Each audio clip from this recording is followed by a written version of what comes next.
तो इस वीडियो में हम लोग पढ़ने वाले हैं क्लासिफिकेशन ऑफ कंप्यूटर अलग अलग तरीके से on the basis of purpose, on the basis of application and on the basis of size.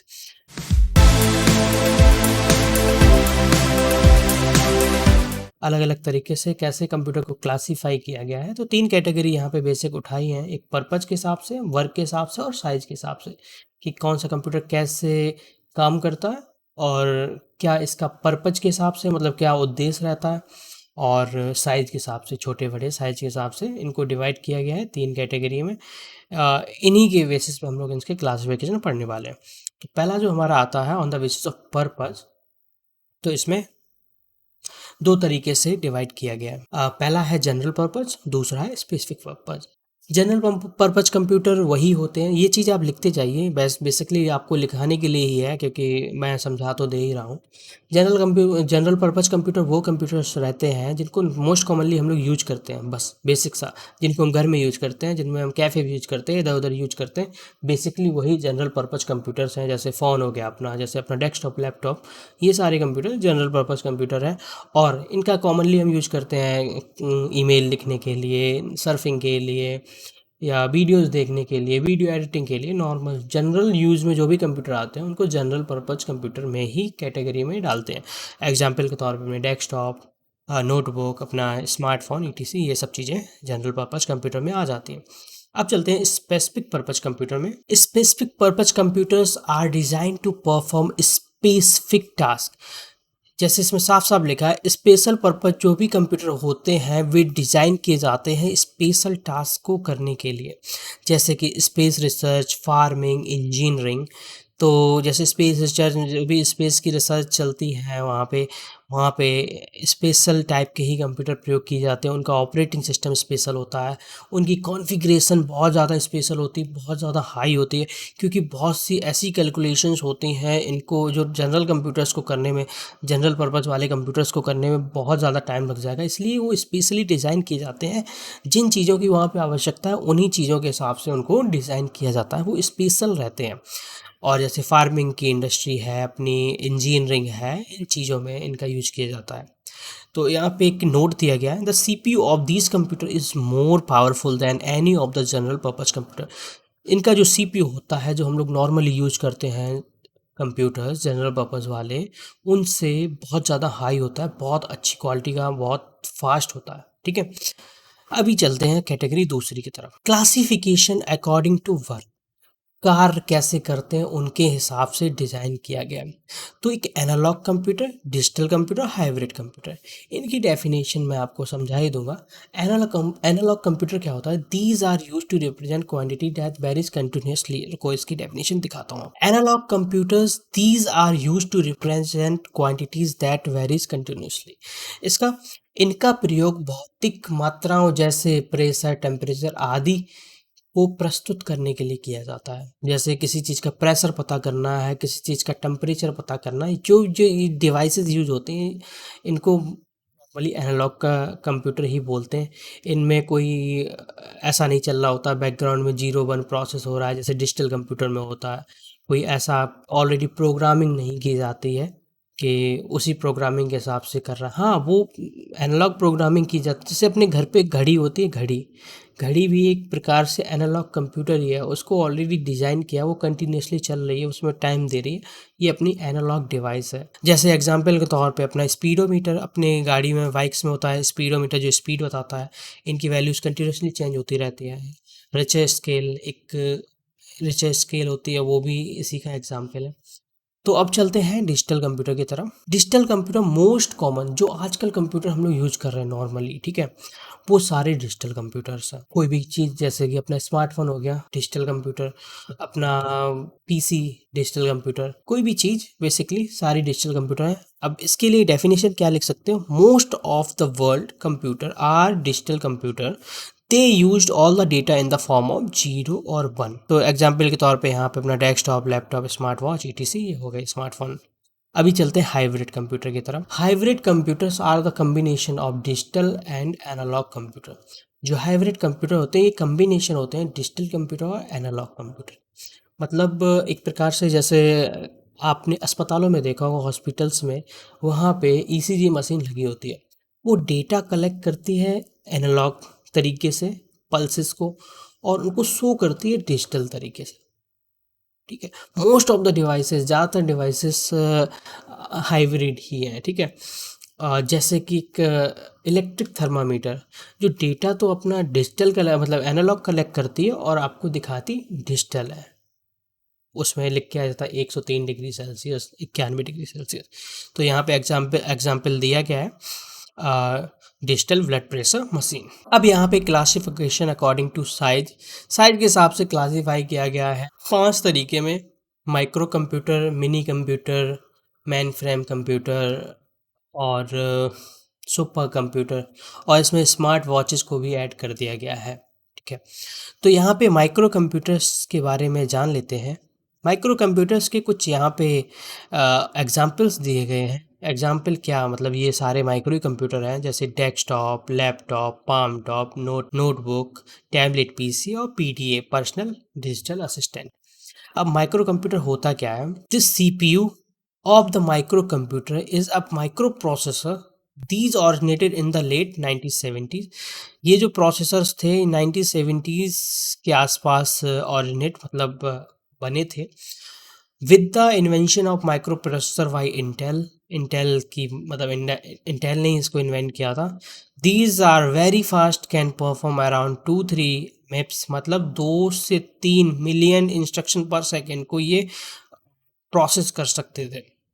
अभी ये चीज़ आपको सोचनी चाहिए कि माइक्रो कंप्यूटर्स आर कॉमनली, जो हम लोगों के एक प्रकार से जनरल पर्पस कंप्यूटर हैं, जो हम लोग जनरली यूज करते हैं, वो सारे माइक्रो कंप्यूटर्स हैं, ठीक है। जनरली जो हम लोग यूज करते हैं, जैसे लैपटॉप, पाम टॉप, नोटबुक।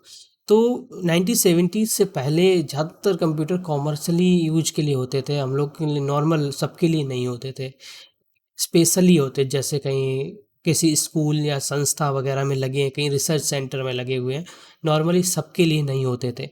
जब से ये प्रोसेसर लॉन्च किया इंटेल ने, जब से इंटेल ने अपनी चिप पे काम किया, माइक्रो प्रोसेसर पे, तब से ये माइक्रो कंप्यूटर्स मिलने लगे, हम लोग भी यूज करने लगे।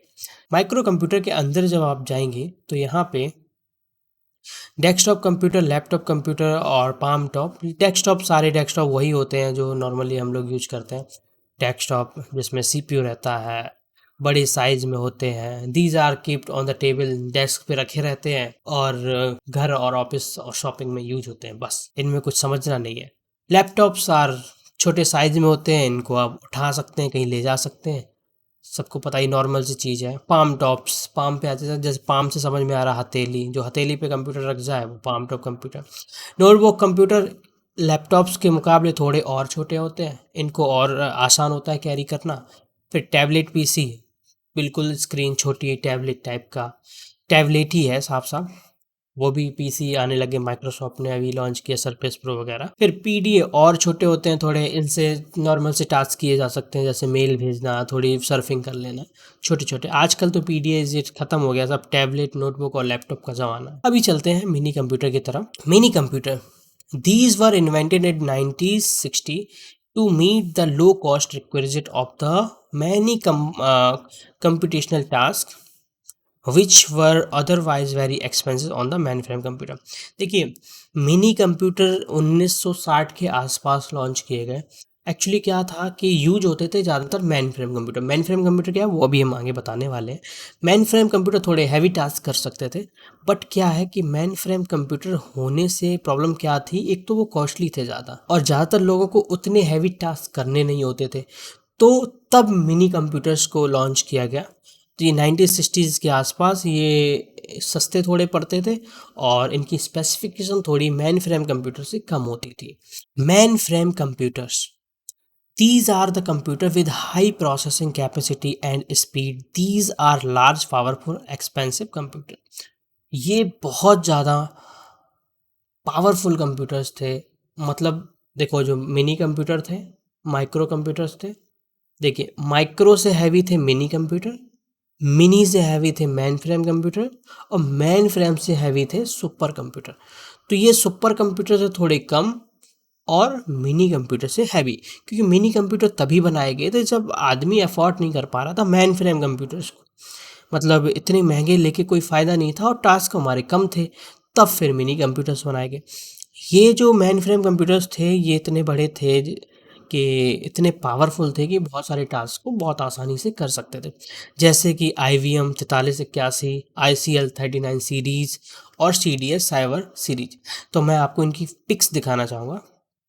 ये देखिए पूरे बॉक्सेस से भरे रखे हुए कितने बड़े बड़े कंप्यूटर्स। ये एक्चुअली में ये कंप्यूटर्स ही हैं, ठीक है। ये देखिए इधर, ये दोनों, ये अपना IBM का है और ये 39 सीरीज वाला है। तो ये अपने मेन फ्रेम कंप्यूटर के ऐसे थे।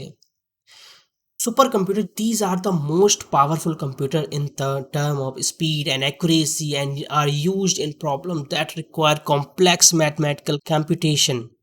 They are capable of executing trillions of instruction per second, calculating in floating point operation per second. ये बहुत ज़्यादा पावरफुल कंप्यूटर थे। इनकी स्पीड एक्यूरेसी बहुत ही अ, एक नंबर की थी, जिसपे कोई शक नहीं किया जा सकता। ये यूज किए जाते थे ऐसी कैलकुलेशन करने के लिए जिन कैलकुलेशंस को करने के लिए जो मेन फ्रेम कंप्यूटर्स की ऐसी तैसी हो जाती थी, तब इनका प्रयोग किया जाता, ठीक है। और ये भी स्पेशल टास्क वाले ही कंप्यूटर हैं, ये स्पेशल पर्पज के लिए ही यूज किए जाते थे। इनको नॉर्मली हर कोई घर पे नहीं यूज कर सकता था, और यूज कर भी लेता पर इतना पैसा किसके पास था जो इसको खरीद पाए। साइजेज में 20-20 फुट, 30-30 फुट के हो जाते थे। पूरा पूरा घर ही बना है मतलब सुपर कंप्यूटर से। उसमें लगे पड़े हैं प्रोसेसर प्रोसेसर। उनकी कॉन्फ़िगरेशन इतनी ज़्यादा हाई है कि वो मिलियंस नहीं ट्रिलियंस ऑफ इंस्ट्रक्शंस को एक सेकंड में प्रोसेस कर पा रहे हैं। तो ये है supercomputer. The processing speed of quadrillion floating point operation per second in is termed as PFLOPS का फुल फॉर्म देख लीजिए, peta floating points operation per second. Flops का मतलब, पेटा का मतलब होता है 10⁻15। लगभग इतने ऑपरेशंस ये एक सेकंड में कर सकता था। काफ़ी लोगों का कन्फ्यूजन, मैंने बोला था फ्लोटिंग पॉइंट्स क्या होते हैं, चलिए फ्लोटिंग पॉइंट्स समझाते हैं। दो तरीके की चीज़ होती हैं, एक होता है फिक्स्ड पॉइंट, एक होता है फ्लोटिंग पॉइंट्स। फिक्स पॉइंट क्या होते हैं, they are the real data type numbers, fix data होता है, ठीक है। जैसे आफ्टर द रेडिक्स पॉइंट ये फिक्स डेटा होता है। बट फ्लोटिंग पॉइंट्स क्या होता है, ये फॉर्मूलिक डेटा होता है, represent in the real number as approximately so support the trade off between range and precision. मतलब इसमें एक रेंज बढ़ जाती है, रेंज मिल जाती है, बट ये एक नॉर्मल सा डेटा होता है। और जो फ्लोटिंग डेटा होता है ये थोड़ा फार्मूलिक डेटा होता है, ये थोड़ा कॉम्प्लेक्स डेटा रहता है।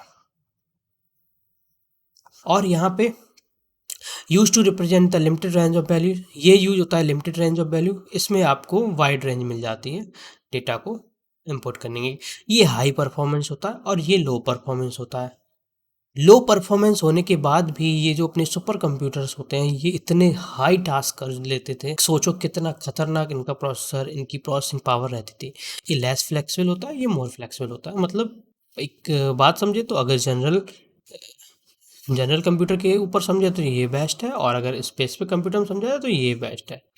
बस इतना ही समझ लो। एक चीज यहाँ पे मेंशन करना चाहूंगा, super computers are not intended to be used for everyday computing tasks. They are used for excessive scientific application that requires complex and real time processing. देखिए सुपर कंप्यूटर जैसा पहले ही मेंशन किया, जैसे मेन फ्रेम और mini computers थे, वैसे ही super computer को भी ऐसे ही नॉर्मली नहीं यूज किया जा सकता डेली टास्क के लिए। ये स्पेसिफिक टास्क के लिए बना जाता है जहाँ पे कॉम्प्लेक्स कैलकुलेशन की ज़रूरत पड़ती है, जहाँ पे रियल टाइम कॉम्प्लेक्स कैलकुलेशन की आवश्यकता पड़ती है, तुरंत ही तुरंत सब कुछ होना होता है, वहाँ पे इनका प्रयोग किया जाता है। अभी नीचे चलते हैं। Super computers are used to simulate various scientific experiments to the computer model properties of biological component. Super computer का प्रयोग किया जाता है सिमुलेट करने के लिए कि जो स्पेसिफिक एक्सपेरिमेंट्स होते, साइंटिफिक एक्सपेरिमेंट होते थे, जैसे कि बायोलॉजिकल कंपोनेंट्स के बारे में, प्रोटीन्स, ह्यूमन ब्लड, और मिलिट्री यूज़ में भी इनका प्रयोग किया जाता था नए वेपन्स को टेस्ट करने के लिए। और अलग अलग तरीके से, जैसे एयरक्राफ्ट को टेस्ट करने के लिए सुपर कंप्यूटर का यूज़ किया जाता था, क्योंकि ये हैवी कैलकुलेशंस को बहुत ही आसानी से कर सकता था। तो मोस्ट पॉपुलर सुपर कंप्यूटर थे जिसमें तो एक डीप ब्लू था और वेटसन सुपर कंप्यूटर। ये डीप ब्लू था, ये एक चेस इंजन था, और ये जो वेटसन था ये एक जियो पैराडी, और जो अपना डीप ब्लू था वो चेस के लिए। ये दो सुपर कंप्यूटर्स डिजाइन किए गए थे, ये IBM के द्वारा डिजाइन किया गया था। इसका क्या काम था कि ये क्वेश्चंस के आंसर दे सकता था, जियोपेरिडी में जो क्वेश्चंस पूछे जाते हैं। और डीप ब्लू था कि ये चेस के बहुत अच्छे-अच्छे मूव्स को सोच सकता था, ऐसे खतरनाक मूव्स कि अच्छे-अच्छे प्लेयर्स की ऐसी तैसी हो जाए। तो हमारे चेस मास्टर गैरी कैस्परव और क्विज मास्टर केन जेनिंग थे, इन दोनों को इन सुपर कंप्यूटर्स ने हरा दिया था। Smart watches normally smart watches क्या है कि एक फ़ोन का छोटा फैक्टर है जिसको आप फ़ोन में मतलब हाथ में पहन सकते हैं। फ़ोन है छोटी सी और आप उसको अपने हाथ में पहन सकते हैं, जिससे आप नॉर्मल आंसर कॉल कर सकते हैं, उठा सकते हैं या कॉल कर सकते हैं या फिर मैसेज भेज सकते हैं। ये सब चीज़ें आप स्मार्ट वॉचेस में कर सकते हैं। साइज़ के हिसाब से इसको भी ऐड किया गया है इसमें। अभी यहाँ पे आप देखने वाले हैं कंप्यूटर का बेसिक एप्लीकेशन। ये हम लोग नॉर्मली एजुकेशन में यूज होता है, पढ़ाई में। इसमें हम डिजिटल क्लासेस दे सकते हैं बच्चों को या फिर नोट्स बना सकते हैं। जैसे मैं पढ़ा रहा हूँ तो ये भी एक प्रकार से एजुकेशन में ही कंप्यूटर का प्रयोग हो रहा है। तो बच्चों के एडमिशन्स वगैरह उनका डेटा कलेक्ट किया जा सकता है। तो ये चीज़ें हो गई एजुकेशन में। साइंटिफिक रिसर्च में तो बहुत ही ज़्यादा इसका योगदान है। बहुत rails and Airways reservation, train ticket book करने के लिए भी हम लोग यूज़ करते हैं। मेडिसिन्स के में भी यूज़ होता है। मेडिसिन्स को बनाने में, मेडिसिन्स को टेस्ट करने में, मेडिसिन्स के लिए बिलिंग वगैरह मार्केट में करने के लिए कंप्यूटर का ही प्रयोग होता है। बैंक्स में तो बहुत ही ज़्यादा यूज़ होने लग गया है। डेटा आपका सब कंप्यूटर पे ही है, सब स्टोर है। जैसे ही आप किसी का अकाउंट नंबर डालते तुरंत उसकी डिटेल आ जाती।